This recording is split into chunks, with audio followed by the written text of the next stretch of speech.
Yo guys, welcome to a brand new episode of the Soulink. Demigod has allowed me to do the honours of the intro this time around, so there you go. I would go through all the rules, but rules are made for breaking, so I can't be asked to go through them to begin with. Ooh, Ignite's a rule breaker. Oh, I'm totally a rule breaker. How can you not notice that from any of my videos? Don't you see how many rules I break?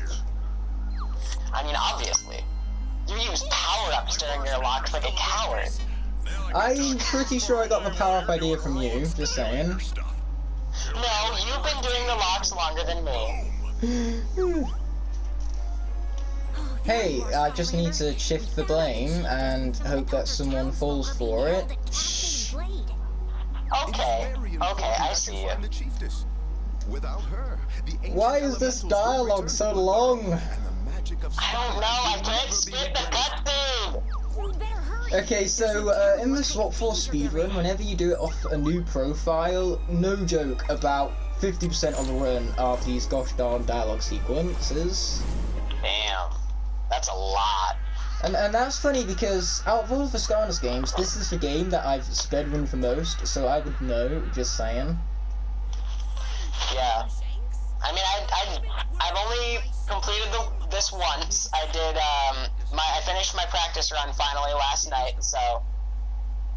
I wasn't dedicated enough to go through a practice run, because the thing is that if I was to beat this whole game in one sitting, I wouldn't be arsed enough to play it the next day, and I wouldn't find it as much fun, so I'm just playing this game a bit more fresh, you could say. Okay, that's fair. I've been doing a bit more, like, practice runs and stuff, because I don't want to lose my characters. Well, we've already established that you're not going to be the one who's losing your characters, I'm going to be the one who's losing all the characters. Yeah, because you got all the melee characters against the bosses. You know what, this is fine, because I've already said that this combination of swappers is my personal favourite to play as, even if they aren't as effective in the game. Feels like I'm doing an episode of Skylanders reviews all of a sudden. So this attack isn't so effective in game, because... Yeah. I need to get back to looking that. at my characters, I've certainly got some standouts. Like, some easy ones, obviously. Rattleshake, Free Ranger, Blast Zone. And then I've got, like... I'm surprised how much fun I'm actually having with the Rubble Rouser. Because if you'd asked me to play as Rubble Rouser, like, 3 months ago, I would not have said that he's, like, a good character, a fun character. When it comes to the Earth Swappers, I just prefer Doomstone in general. I'm a Rubble Rouser fan. My first experience with Doomstone, I played as him after I played as Magna Charge because he was the rarer... Well, no, Magna Charge was rare, Doomstone is more expensive. But, like, I don't know what it was with Doomstone, but I just didn't like him. I just didn't like him. I didn't like him very much until I fully upgraded him. When I fully upgraded him, I'm like, this guy's okay. Yeah, he's certainly nothing like groundbreaking. He's not top 5 Skylanders of all time material. I don't think any of the swappers are top 5 material, not even top 10 material, to be honest. Honestly, same. With me, most of my top 10s come from Trap Team and SSA, like, as in Trap Masters, because I love a grand majority of Trap Masters. I think the only Trap Master I don't like all that much is probably Tuffle Up in Nightmare. I used to be a Tough Luck fan when I first got her, but the more that I played as her, the more that I realized, wow, that's all this character can do, right? Oh yeah, and I forgot Blastermind. Blastermind is also, as I said in the previous episode, the worst Trap Master, and speaking of the previous episode, you should totally go watch that. Oh yeah, it's gonna be on my channel. It would make the most sense for you to have watched that before this episode, actually. I mean, obviously. Is that really so obvious, though? I mean, like, not everyone can count. Fair. I've met someone who thinks that 2 comes before 1. Wow. Thank heavens I still don't talk with that person. Not because she couldn't math, just because she was just generally, you know, an asshole. Oh, damn. I don't know why I see you as like this person that doesn't swear, but whenever you swear, it's hilarious. Asshole ain't a fucking swear word, okay? Skylanders of the light element are stronger in this zone. No, you're right. It's just a way to describe a person. So true. So true. Alright, I just made it to the checkpoint already. How far am I? I'm only just on the life area at the moment. I like taking this slow. Well, yeah, because you gotta play as Gorilla. I just sped through the entire first segment because I got Free Ranger. And you had Stink Bomb as well, obviously. Okay, yeah, and Stink Bomb. One thing I hate about this right now is that the controller keeps rumbling whenever I dig a turret. I hate the rumbles. Yeah. Okay, now I'm at checkpoint. Eventually I got there. You got there eventually. I mean, honestly, like, I should be waiting for you, but I'm not. You know what, it's fine. If I had Smolder Dash right now, you would be done with the first level by the time I beat the game, I can guarantee that much. I had Drobot. Drobot ain't as fast as Smolder Dash, at least not in my experiences anyway.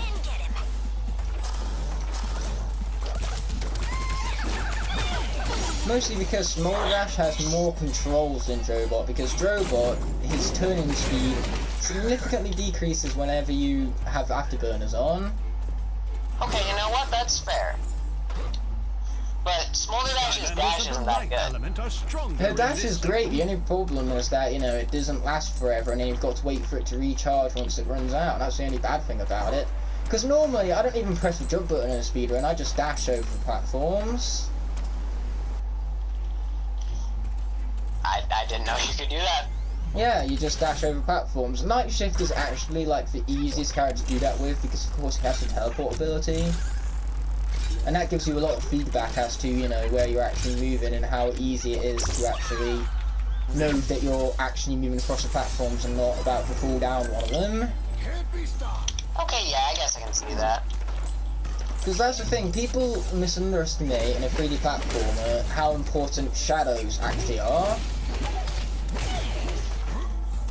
Yeah, actually. Whenever I'm playing Mario Odyssey, I'm all about those shadows, because most of the time, I'm very skilled at Odyssey, I'm going to be very honest, and because of that, I'm off camera a lot, so I depend on the shadows. And I've played Sonic Unleashed. I don't think Sonic Unleashed is anywhere near as bad as people say it is, but for Werehog, all of his platform segments don't have shadows, and that makes them so much more difficult because you get no sort of feedback whatsoever. I mean, it sounds like you got it all figured out. Or at least it sounds like you know what you're talking about. I just do, because with video game design, like, when I did that as part of my course last year, one of the things that we talked about most is shadows, because not only can shadows, like, be used to give you feedback when platforming, but they can also be used to guide the player. So that way, you know, you don't need to worry about waypoints, because the player naturally follows light. So by making areas like shadowy, it actually makes the player move away from them. So if there's an area that you don't want the player to explore, you can just shroud it in shadow, and they're less likely to explore it. I didn't know that! Unless it's one of the Batman games, they're like always in shadow. That's the whole idea of Batman. He comes out at night. Okay, fair. I was just gonna say though, you know what I was gonna say. Do I know? It's like one of my signature lines. You learn something new every day. Oh, of course you're gonna take copyright for that catchphrase now as well. I never said it was like I never said I came up with it. It's just a signature phrase, sure enough. It's just something I say a lot. Alright, well I made it to Overflow Grotto. I am currently like at the final puzzle thingingus. You know, everyone's favourite, Shock and Bolt. I actually really like these puzzles. I know a lot of people don't. Dude, I actually really like Shock and Bolt. Thank you, yes, I don't know why they're hated on so much. Dude, can I just say Hoot Loop's green beam is freaking broken, it's dumb. Oh yeah, Hoot Loop. I don't know who's better actually, because like I said before, I don't have much experience with Trap Shadow, so I can't say whether he's better than Hoot Loop, but I do like Hoot Loop actually. And Rattle Shake is like my third favourite. Swapper. Third, fourth, and let's say fourth. Like, the bear traps. The bear traps are really nice. That's where half of Trap Shadow's damage comes from. Yeah, I've kind of noticed. I just keep laying down these bear traps and they keep on going ham from these guys. And now I'm hungry, then again I'm always hungry. Well, I just beat the level. I am almost there. We've got to finish scratching this guy right now. Trap Shadow really reminds me of Black Panther, and I actually quite like that, because I love Black Panther. Oh, thank goodness, the Skylanders! You what? We're saved! Wakanda forever. Exactly. It's the Skylanders. That's like the most memorable part of Infinity War. It's great. We need them. I mean, yeah, like, I don't really think Black Panther needs a second movie. Well, too bad. He's getting one anyway because it grossed over $1 billion, so of course Disney is going to do one. I'm really upset though because for Ant-Man movies, let's just put it like this, they aren't the most highest grossing films for the MCU. So because of that, like, they aren't going forward with an Ant-Man 3 purely because, first of all, they want to explore like different genres and things. And they also, like, well, they're using that to try and disguise the fact that they know Ant-Man 3 ain't gonna gross as much as, say, Black Panther 2 or Captain Marvel 2. Okay, yeah. But let's be honest, the only reason Captain Marvel grossed as much as it did was because it came out just before Endgame did, and it was being described as a necessary chapter before Endgame. It's really not. No, not really. It's a movie that I enjoyed, but it's not like something that you need to see Endgame. No. I would just recommend not seeing it all because we already know my opinion on Captain Marvel. This has got to be the one thing that you and I don't agree on. Like, I can see your points for everything else, but not this. I was expecting you to say Doctor Strange for that, actually. I'm pretty sure Doctor Strange is like the biggest difference. Okay, yeah. No, the Doctor Strange one I don't agree with either. Of course not. Without her, they would never return. So it's Doctor Strange and Captain Marvel. Those are the two we don't agree on.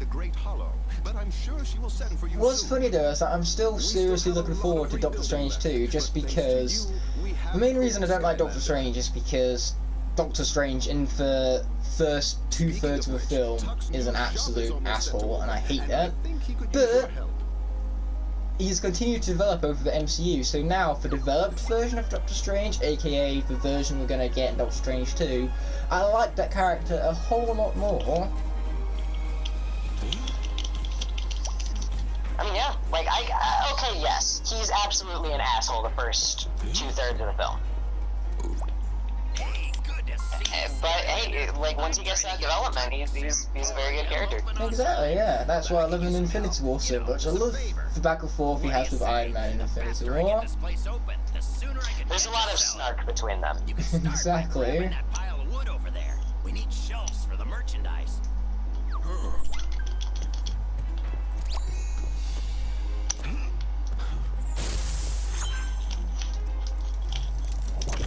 Alright. So I assume we're both just building up the shop right now. Yep, Tuxton Point is complete.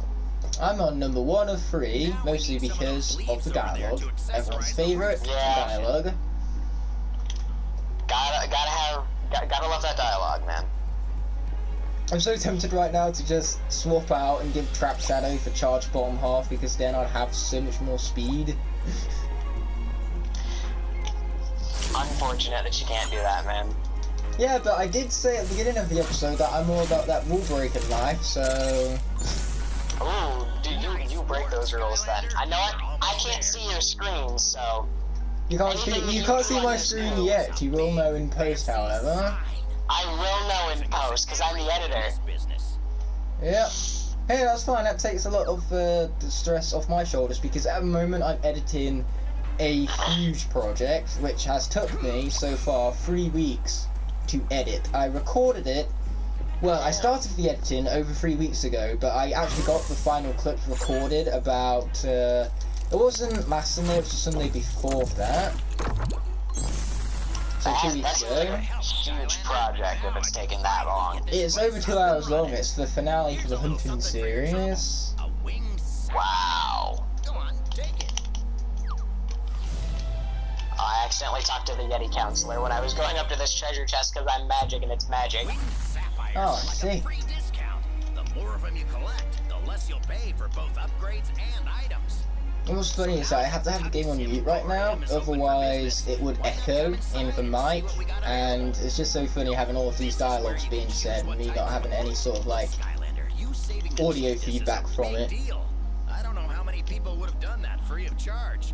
Because that's another thing, I was talking before about how visual cues can guide a player, but it's the same with audio, you know, players are also tend to be attracted towards dialogue, so if you have an important character, have them speak, and boom, you're more likely to walk up to that character, aren't you? Absolutely. However, if it's real life, if someone's talking, I'm going to stay as far away from that person as possible. So antisocial. Talking! How dare I do such a thing? Thank you for rescuing me, He's almost criminal at this point. I am the chiefess here in Woodborough. You have come just So yeah, now I'm just going to wait for the chiefess to finish with her dialogue. And what's funny is that for elemental chest for me, it's water, it's not magic, so not going to be opening that up today. So wait, who are we gonna be? Wait, no, never mind. We don't face Glumshanks until next episode, and it's gonna be Rattleshake and Night Shift. Yep. Because I was gonna say, who are we gonna finish the next level as? It's gonna be Washbuckler and Freezeblade, I think. At the end of level 3, yeah, there it is. I'm so good at this. No, it's because I was totally thinking of what he was going to say before he was going to say it, and you were sidekick enough to have read what I was thinking of, and then you just said it out loud and took all the credit for it. Oh, yeah. That is precisely 100% what happened without a hint of sarcasm or illogic or anything that would make that statement anything that was anything other than 100% correct. Absolutely, man. Absolutely. So we're going to end it off here then? Yeah, I guess so. Cool. Wanna do that outro? Do I want to do the outro? Sure. Yes, I want to thank everyone for watching, and I'll be seeing you in the next one, but until that moment arises, peace.